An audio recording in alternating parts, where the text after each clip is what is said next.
ناظرین، بریک سے پہلے بات ہو رہی تھی ڈاکٹر اجمل کاظمی کے ساتھ آٹزم کے متعلق. آئیے بات چیت کا سلسلہ آگے بڑھائیں. ڈاکٹر صاحب، جیسے کہ بات ہو رہی تھی آٹزم کی، بے شمار بچے ایسے ہوتے ہیں جن کے بارے میں یہ سننے کو ملتا ہے کہ بچہ کن ذہن ہے، یا کلاس میں اس کی پرفارمنس اچھی نہیں ہے، شرارتی زیادہ ہے، ٹھیک ہے، کبھی کبھی یہ ہوتا ہے کہ شرمیلا ہے. تو یہ چیزیں بھی تو مینٹل النیسز کی طرف یا گروتھ کے اندر کسی رکاوٹ کی طرف اشارہ کر سکتی ہیں. ان چیزوں کا وقت پر سامنے آ جانا اور ان چیزوں کو صحیح طور پر ایڈریس کرنا، میرے خیال سے یہی وہ واحد عمل ہے جو کہ انسان کر سکتا ہے. جی بالکل. اس کے لیے کس طرح کے اقدامات کی ضرورت ہے؟ اور آٹزم کے حوالے سے بھی پوچھوں گا، یا اس طرح کے تمام تر معاملات میں کہ تشخیص کس طرح سے بہتر کی جا سکتی ہے؟ لیکن تشخیص تو ظاہر ہے اس طرح سے بہتر کی جا سکتی ہے کہ اگر ٹرین لوگ زیادہ ہوں جو اس کو ڈائگنوز کریں، اور اس کے ڈائگنوز کرنے کے لیے لوگ ان کے پاس مریضوں کو لے کے آئیں. تو اویئرنیس بہت ضروری ہے، لوگوں کو پتہ ہو کہ یہ پرابلم ہوتے ہیں. بچوں میں جو زیادہ تر پرابلم ہوتے ہیں وہ مائلڈ فارم کے ہوتے ہیں. ہم تو آج اتفاق ہے ایسی بیماری ڈسکس کر رہے ہیں جو کہ بہت ہی سیریس ہے، اور اس کو پروگرام کو سننے کے بعد لوگوں کو لگے گا کہ بھائی ایسے مسئلوں کا تو کوئی حل ہی نہیں ہو پاتا، جو شاید نظر انداز کی نہیں جا سکتی. اور لیکن بہت سارے مسائل ایسے ہوتے ہیں جو ٹریٹیبل ہیں اور کیوریبل ہیں، بچوں میں ہوتے ہیں. ایک اس میں ہوتا ہے جیسے بیڈ ویٹنگ کہتے ہیں، بچے پلنگ میں پیشاب کرنے لگ جاتے ہیں. اس میں ماں باپ بہت اوور ری ایکٹ کر جاتے ہیں اور بچوں کو بڑی سزائیں دینے لگتے ہیں، اس سے وہ ٹھیک ہونے کے بعد وہ خراب ہونا شروع ہو جاتے ہیں. تو یہ سمجھنے کی ضرورت ہے اس میں کہاں نفسیاتی بیماری ہے، کہاں نارمل ہے، اس کو سمجھنے کی ضرورت ہے. پھر بچوں کو اکثر ہوتا ہے کہ جو چھوٹے بچے اسکول جانا شروع کرتے ہیں ان کو اسکول فوبیا ہونے لگتا ہے، جانے سے گھبراتے ہیں. پھر اسکول فوبیا کے 3 ایجز ہیں، ایک تو یہ، اور ایک جب مڈل کلاس میں بچہ آتا ہے اس وقت ہوتا ہے، پرائمری سے سیکنڈری اسکول میں آتا ہے جب اس وقت ہوتا ہے، اور ایک بڑے ہونے کے بعد ہوتا ہے جب بچہ میٹرک میں آنے لگتا ہے.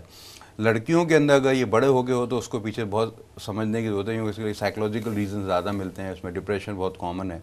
چھوٹے بچوں میں، لڑکوں میں جب اس طرح سے ہوتا ہے تو یہ عام طور سے کسی انسیڈنس کی وجہ سے ہو جاتا ہے، یا بچے کو ایک اپنے ماں، دیکھیں آپ بچہ جب ڈیولپ ہوتا ہے نا اس کو اپنے ماں سے ایک اٹیچمنٹ ہوتا ہے، وہ اٹیچمنٹ انگزائٹی ہو لیتی ہے، سیپریشن انگزائٹی جسے کہتے ہیں. وہ بچہ جیسے بڑا ہوتا ہے بعض لوگوں میں رہ جاتی ہے، خاص طور سے وہ لوگ جن کے ماں باپ ان سے دور رہتے ہوں، پروفیشنل. آج کل سارے ماں باپ پروفیشنل ہیں، کام پہ چلے جاتے ہیں. بعض دفعہ لوگ، خواتین بھی ملک سے باہر ٹور میں چلی جاتی ہیں، شہر سے باہر چلی جاتی ہیں، بچہ الگ ہو جاتا ہے تو بچے میں ایک طرح سے خوف سا پیدا ہونے لگتا ہے، تو وہ اسکول فوبیا ڈیولپ ہونے لگتا ہے، اسکول جانے سے گھبرانے لگتا ہے. تو ماں باپ بہت پریشان ہو جاتے ہیں. پھر کیا ہوتا ہے کہ بچہ بعض دفعہ اسکول بدلنے سے یا گھریلو حالات کی وجہ سے اس کی پرفارمنس گرنے لگتی ہے، تو لوگ سمجھتے ہیں کہ اسکول سے شکایتیں آنے لگتی ہیں. تو وہ کہتے ہیں یہ پتہ نہیں کتنا بڑا مسئلہ پیدا ہو گیا ہے، تو اس کو کیسے حل کیا جائے. پھر کیا ہوتا ہے بعض دفعہ بچے بڑے ہوتے ہیں، ٹین ایجرز اسموکنگ میں، ڈرگز میں انوالو ہونے لگتے ہیں، اس کے پیچھے بھی گھریلو مسائل ہوتے ہیں، اس سے وہ فرار حاصل کر رہے ہوتے ہیں. تو یہ سارے مسائل مختلف اوقات میں. پھر ایک ہوتا ہے جسے کہتے ہیں ہائپر ایکٹیو ڈس آرڈر، جو ہوتا ہے اے ڈی ایچ ڈی جسے کہتے ہیں. یہ ایک اسپیسیفک بیماری ہے جس میں بچہ کی کنسنٹریشن بہت کم ہو جاتی ہے، بہت ہائپر ایکٹیو بھی ہوتا ہے. اس کو بھی کہتے ہیں امریکہ کے اندر اس کا انسیڈنس دوسرے ملکوں سے زیادہ ہے، کیونکہ وہ ڈائگنوز بہت جلدی کر لیتے ہیں. تو یہ ساری چیزیں ایسی ہیں نفسیاتی جو بچوں میں ہوتی ہیں، یہ ان میں زیادہ تر ٹھیک ہو جاتی ہیں. یعنی اگر 50 بچے ہیں جن لوگوں کو ایشوز ہیں، ان میں سے سمجھیں 45 تو ویسے ہی ٹھیک ہو جاتے ہیں ذرا سی کاؤنسلنگ سے اور گائیڈنس سے. ینگ ایج کے اندر میڈیسنز کا رول بہت کم ہوتا ہے، لیکن اگر ہوتا ہے تو پھر اس کو دینی چاہیے. خاص طور سے اب میں نے اپنی پریکٹس میں آج کل دیکھا ہے کہ بچے ٹین ایجرز جو ہیں ان کو ڈپریشن ہونے لگا ہے، کافی ہونے لگا ہے، اور ان کو دوائیں دیں ایک دم ٹھیک ہو جاتے ہیں، 10 ایشوز ختم ہو جاتے ہیں. ہم لوگ سمجھ رہے ہوتے ہیں پتہ نہیں کیا مسئلہ ہے کیا نہیں ہے، لیکن بیچ میں ایک سائیکیٹرک النس آ گئی ہوتی ہے. لیکن یہ ان کامن ہے، کامنلی بیہیویئر ایشوز ہوتے ہیں. پھر چائلڈ ایبیوز اگر ہو، گھر میں بچے کو مارا جا رہا ہے، یا خدا نخواستہ کہیں سیکچول ایبیوز کا مسئلہ ہوتا ہے. ہمارے یہاں سب سے بڑا ایشو یہ ہو گیا ہے کہ ماں باپ دونوں باہر چلے جاتے ہیں، پیچھے نوکروں پہ آپ نے بچوں کو چھوڑا ہوا ہے.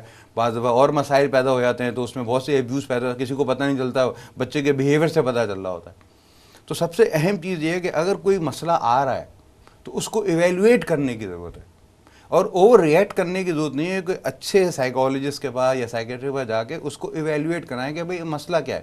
بعض وقت ہوتا ہے کہ مسئلہ بہت ہی چھوٹا سا ہوتا ہے اور بہت ہی آرام سے ٹھیک کر لیا جاتا ہے.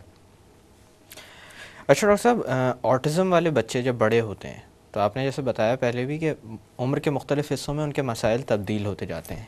ان بچوں کا مستقبل کیسا ہوتا ہے اور کس طرح کی مینجمنٹ ان کو درکار ہوتی ہے؟ مختلف ایجز پہ؟ دیکھیے جب چھوٹا سا کہتے یہ ہیں کہ آج کل کہ کوشش یہ کرنی چاہیے کہ 18 مہینے تک یعنی 1.5 سال کی عمر تک اندازہ جو ہو رہا ہو تو ایویلویشن کا ذہن میں آ جانا چاہیے کہ یہ بچہ دوسرے خاص طور سے ہمارے یہاں یہ ہے کہ کیونکہ ہمارے یہاں فیملیز بڑی ہیں، بہت سارے بچے ہوتے ہیں لوگوں کے یہاں، جی کسی کے 4 بچے ہیں، کسی کے 5 بچے ہیں، تو ان کو بچوں کو پالنے کا ان کی گروتھ کا اندازہ ہوتا ہے، تو جو بچہ فرق ہوتا ہے ان کو فوراً پتہ چلنے لگتا ہے. تو اسی وقت کسی اچھے چائلڈ سائیکیٹرسٹ کو دکھا کے، چائلڈ سائیکیٹرسٹ کو یا ایون چائلڈ اسپیشلسٹ کو، کیونکہ چائلڈ اسپیشلسٹ بھی تشخیص کر لیتے ہیں یہ ساری چیزیں، تو دکھا دیں کہ بچے کو کوئی پرابلم ہو رہا ہے تو پھر اس کی علاج پہ اسی وقت سے توجہ دینے لگیں، تاکہ اس کی اگر اس کی یہ عام طور سے جو بچے ہوتے ہیں نا، ان میں سوشل اسکلز ڈیولپ بالکل نہیں ہو رہی ہوتی، جی تو سوشل اسکل ٹریننگ کے لیے ایک اچھی سائیکالوجسٹ کے ساتھ اور کاؤنسلر کے ساتھ اگر ان کا لے، پھر اسی وقت آئی کیو اگر ٹیسٹنگ کرنا کی طرف آپ سوچنے ہیں کہ بچے کا آئی کیو کتنا ہے، پھر اس کو اگر کوئی اور پرابلم تو نہیں ہے، پھر گھر کا انوائرمنٹ کیسا ہے، اور گھر والے اس کو ایسا تو نہیں ہے کہ اوور توجہ دے رہے ہیں جس سے وہ ٹھیک ہونے کے بجائے اور خراب ہو رہا ہے. تو یہ ساری چیزوں کا ارلی ایویلویشن کرنے کی ضرورت ہوتی ہے. جیسے بچہ بڑا ہوتا چلا جاتا ہے تو اس کے پرابلم پھر سب کو نظر آنے لگتا ہے، بالکل واضح ہوتے ہیں. جب یہ بچہ سمجھے 4-5 سال 6 سال کا ہوتا ہے تو پھر یہ گھر میں مسائل پیدا کرنے لگتا ہے، کیونکہ اس میں سیمنیس کیا ہوگی، ایک ہی کرسی پہ آ کے بیٹھے گا، ایک ہی طرح کا برتن رکھے گا، ایک ہی کھانا مانگے گا. اب کتنے دن کھا سکتا ہے وہ روز مانگے گا. پھر ایک ہی جگہ پہ بیٹھ کے ایک ہی کھلونے سے ایک ہی طریقے سے کھیلے گا. جیسے چھوٹے بچے ہوتے ہیں نا، گاڑی چلائیں گے کہیں گے گاڑی کے بعد موٹر سائیکل چلا رہے ہیں، یہ نہیں کرتے بچے یہ لوگ، کیونکہ یہ لوگوں میں وہ سمجھ پیدا نہیں ہو رہی ہوتی. تو یہ نظر آنے لگتا ہے کہ یہ بچہ بالکل ایب نارملی بیہیو کر رہا ہے دوسرے بچوں کی طرح نہیں. پھر جب سارے جا کے بچیں گے وہ اٹھ کے چلے جائے گا، ایک کونے پہ جا کے بیٹھ کے الگ سے چیزیں لینے لگے گا. تو یہ ساری چیزیں آپ کو اندازہ ہو رہا ہے کہ بچے کو پرابلم ہو رہا ہے. میڈیسن اوائڈ کرنی چاہیے شروع میں. اگر ایپیلیپسی ہے ڈیولپ ہونے لگی تو پھر آپ کو ایپیلیپسی کی دوا دے دیں. جب یہ بچے بڑے ہو کے جب 15-20 سال کی عمر میں پہنچے تو پھر ان میں گروتھ ہوتی ہے، لڑکیاں ہوتی ہیں ان میں فیمیل گروتھ ہوتی ہے، لڑکوں میں گریز، اس وقت ایشوز بہت سارے پیدا ہونے لگتے ہیں، یعنی بالغ ہوتے وقت. ہاں، کیونکہ پھر یہ ان میں اسٹرینتھ بھی آنے لگتی ہے، اور پھر یہ جو ہے نا وائلنٹ بیہیویئر بھی ان میں ہو سکتا ہے، سیلف ہارمنگ بیہیویئر بہت زیادہ ہو سکتا ہے، دیوار سے سر مارنا. تو اگر اس طرح کے بیہیویئر ہے تو پھر مخصوص دوائیں دینا پڑتی ہیں جس سے یہ بیہیویئر کو کنٹرول کیا جائے. پھر ایسے بچوں میں فوبیا بہت ہونے لگتا ہے، انگزائٹی ہونے لگتی ہے، تو انگزائٹی کی بھی دوا دینی پڑتی ہے. پھر فیملی کو گائیڈ بہت کرنا پڑتا ہے کہ ایسے بچوں کو آپ ہینڈل کیسے کریں، کیونکہ وہ ہینڈل کرنا سب سے زیادہ مشکل کام ہے. پھر جیسے یہ بچے اور بڑے ہوتے ہیں 20-25-30 سال کی عمر پہ جب یہ پہنچتے ہیں تو پھر ان کو میجر سائیکیٹرک النس سے پیدا ہونے لگتی ہیں. ان کے اندر جو جسے ہم شیزوفرینیا کے جو سمٹم کہتے ہیں، سائیکوٹک سمٹم، وہ ڈیولپ ہونے لگتے ہیں. پھر ان کو بعض دفعہ اینٹی سائیکوٹک بھی دینا پڑتی ہیں. تو یہ سارا مینجمنٹ ایج کے ساتھ ساتھ ڈفرینٹ ہے، لیکن اس کے جو مینجمنٹ ہے وہ ساری دنیا میں اس کے الگ سینٹرز ہیں جی، جو اسپیشل چلڈرن سینٹر ہوتے ہیں، مینٹل ریٹارڈڈ بچوں کے فیسلٹیز ہوتی ہیں جہاں پر رکھا جاتا ہے. دیکھیں اتنی فیسلٹیز لوگ پرووائڈ باہر کے ملکوں میں ڈیولپ کرنے پرووائڈ کی جاتی ہے کہ ماں باپ کو بریک دینے کے لیے 1 مہینے کے لیے بچے کو ہاسپٹل میں رکھ لیتے ہیں. ان کی سروسز ہیں، پورا سسٹم ہے تاکہ ماں باپ کو بریک بھی تو ملے. بالکل، یعنی ماں باپ بھی تو بے شک عام طور پہ دیکھا یہ گیا ہے کہ ایسے مریض جو ہوتے ہیں وہ ان کو خود اندازہ نہیں ہو رہا ہوتا کہ ان کے ساتھ کیا کیا عمل ہو رہے ہیں، اور صحیح طور پر سفر جو کر رہے ہوتے ہیں ان کے آس پاس کے لوگ ہیں اور جن کو بریک کی ضرورت ہوتی ہے. بہت زیادہ ان کو بریک کی ضرورت ہوتی ہے اور ان کو سپورٹ کی ضرورت ہوتی ہے.